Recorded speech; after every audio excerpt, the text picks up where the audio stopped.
absurdo. Parabéns, parabéns por tudo que você disse. Ao Ciro, dado que tem 40 segundos, a pergunta é muito direta, é a seguinte: eu não vejo nenhuma lógica possível em que esse presidente chegue ao fim do mandato. Parece que ele está fazendo tudo para não chegar. Mas, de qualquer forma, nós perdemos um tempo, esses anos, discutindo muito nome de candidato. E nós discutimos pouco o projeto. Qual projeto, o que você sugere, o que você pensa como alternativa a esse governo?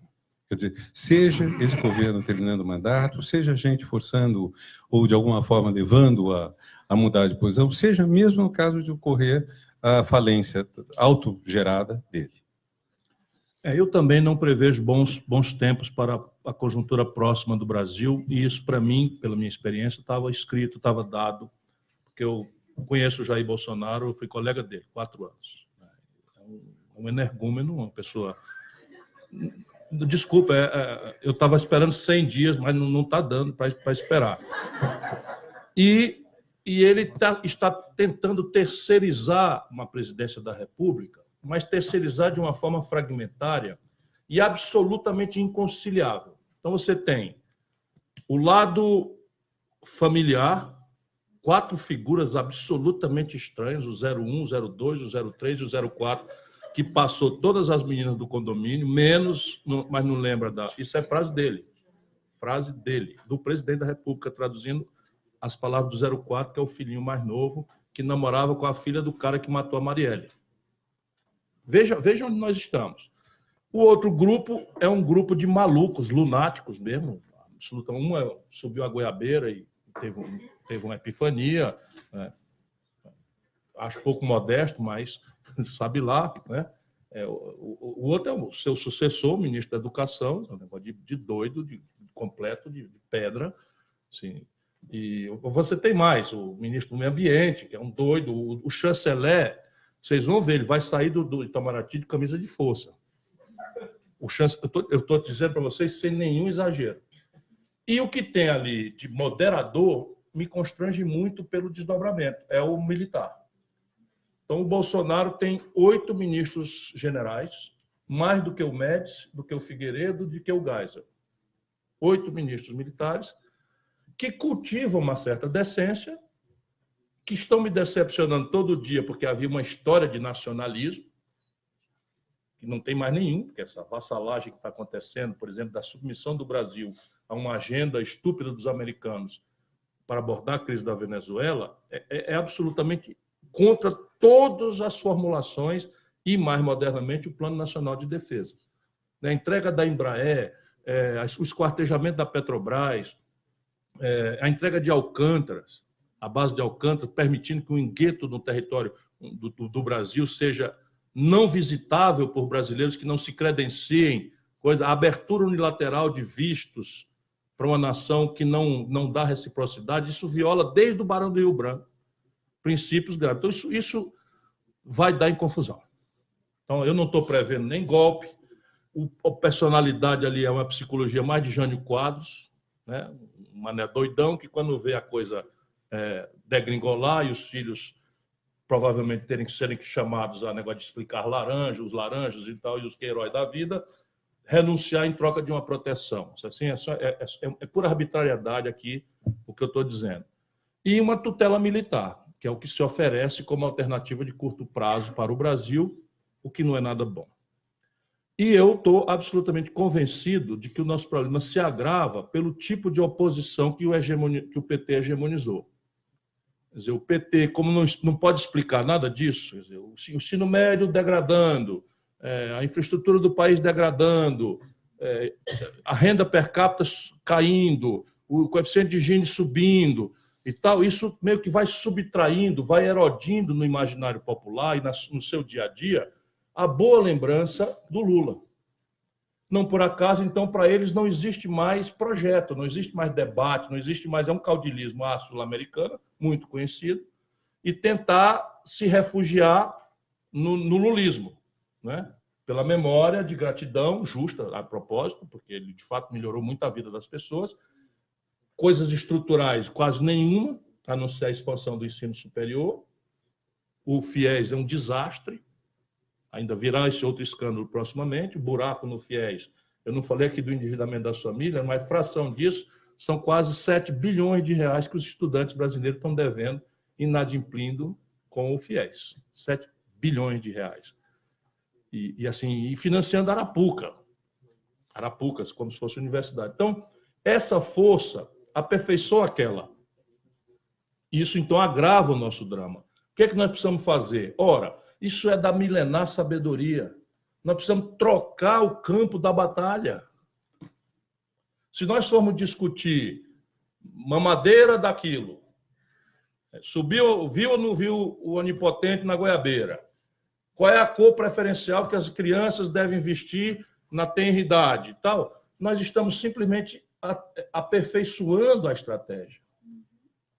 Aonde já se demonstrou, o obscurantismo ganha.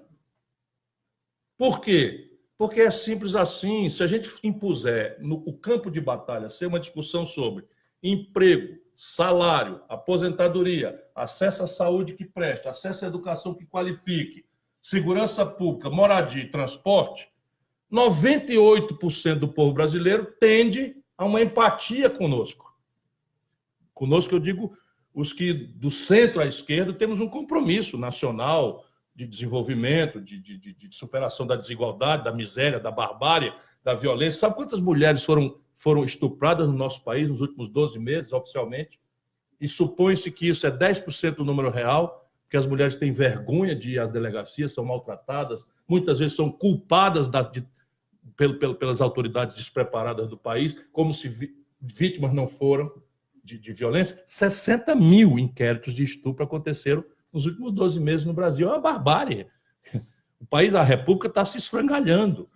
Então, e aí a gente vai discutir essas baboseiras. O que é que acontece? Na mesma hora que a gente aceita discutir essa baboseira, aquele 98%, 99% de empatia popular vai mudar, e o nome disso é guerra híbrida. Isso é feito pelos centros de propaganda nos Estados Unidos, pelos órgãos de inteligência, etc., aqui da Europa e tal, e que se deram mal no Brexit, porque eu troco de público. Então, a sociedade brasileira, ninguém entendeu ainda, é crescentemente fundamentalista católica, os grupos carismáticos estão crescendo, neopentecostal e evangélica. Então, eu troco o ambiente, percebe? Ao invés de eu discutir emprego, salário, educação, saúde, segurança, moradia e transporte, que nos torna empaticamente conectados com a vida real do nosso povo, nós vamos discutir essas maluquices. Resultado prático, ao trocar na cabeça do pobre esta agenda por aquela, eu começo a fazer o quê? Eu começo a ser contrário ao povo. E permito que o obscurantismo ganhe as eleições. Isto é um fenômeno mundial que está acontecendo. Aqui na Espanha, por exemplo, é evidente sem as caricaturas toscas que a gente no Brasil está vivendo. Mas aqui na Espanha, né, você encontra isso num movimento incompreensível por qualquer pessoa racional do separatismo catalão. Você encontra isso no Brexit. Você encontra isso na eleição de um nazifascista na Áustria. Você encontra isso nas dificuldades que a Angela Merkel recentemente viu nas coisas. Você vê isso na França. Né? A característica no Brasil é a mesma coisa, só que agravada pelo caráter caricato, que aqui é também. Por exemplo, o Bolsonaro, ninguém teve o respeito e o pudor na grande mídia brasileira de perguntar para ele qual é a sua proposta para a saúde. Por quê? Porque a grande mídia brasileira não respeita o nosso povo e quer tutelar a opinião pública. Aí chamava o Bolsonaro para explicar kit gay. O Bolsonaro entrega uma cópia fraudulenta do kit gay na mão do William Bonner, na mesa do Jornal Nacional. Aquilo não existe, nunca houve aquilo. Simples, nunca houve aquilo. O cara teve o despudor. E ele espelhou, vocês estão elegendo o cara. Por quê? Porque faz uma pergunta respeitosa a ele sobre saúde. No dia seguinte, faz outra pergunta respeitosa sobre educação. Na terceira vez, faz uma pergunta simples para ele sobre segurança pública. Armar as pessoas significa privatizar a segurança, ou seja, cada um, como no velho faroeste, compre sua arma, com o nome no SPC e a arma custando R$ 5.800, percebe? Não tinha jeito. E isso só vai ser substituído por um projeto. projeto é que vai encantar. Se as pessoas apropriarem o projeto, a compreensão do diagnóstico, salta a terapêutica. Na hora que a gente fizer o povo brasileiro compreender o diagnóstico, salta a terapêutica. E a terapêutica não pode ser Chico contra Manel ou Rosa. A terapêutica é o seguinte, aqui aquela segunda premissa do desenvolvimento, estabilizar ou impor uma hegemonia moral e intelectual em qual é o papel do Estado na sua relação com o mundo empresarial e com a universidade. É isso aqui. Porque não dá para ficar desse jeito. A Tabata mencionou isso. No Brasil, os maiores imbecis deitam grosserias absolutamente tal. Aí pronto, chega um ministro e diz tem que privatizar tudo. Aí o Manual de Chicago fala nas eficiências da privatização. Mas o Manual de Chicago não sabe o que é um negócio chamado passivo externo líquido. Eu estou falando de saudosismo estatista, não. Estou falando de passivo externo líquido. Por quê? Porque o Brasil não tem poupança para comprar os ativos públicos. Não tem poupança nacional. Então, privatizar lá significa estrangeirar. E estrangeirar não é nacionalismo besta, não. Estrangeirar significa você gera um passivo a se financiar anualmente em dólar e você não tem de onde tirar o dólar, porque agora nós estamos passando a privatizar non-tradables. Aí o Banco do Brasil e a Caixa Econômica, vamos privatizar? Vamos. Nós temos 5 bancos, vamos ter só 3 bancos. Se fosse ainda era bom, mas o Itaú não tem grana para comprar o Banco do Brasil. O Bradesco não tem grana para comprar a Caixa Econômica. Resultado vai ser um chinês. E ele vai fazer o quê? Vai remunerar em dólar.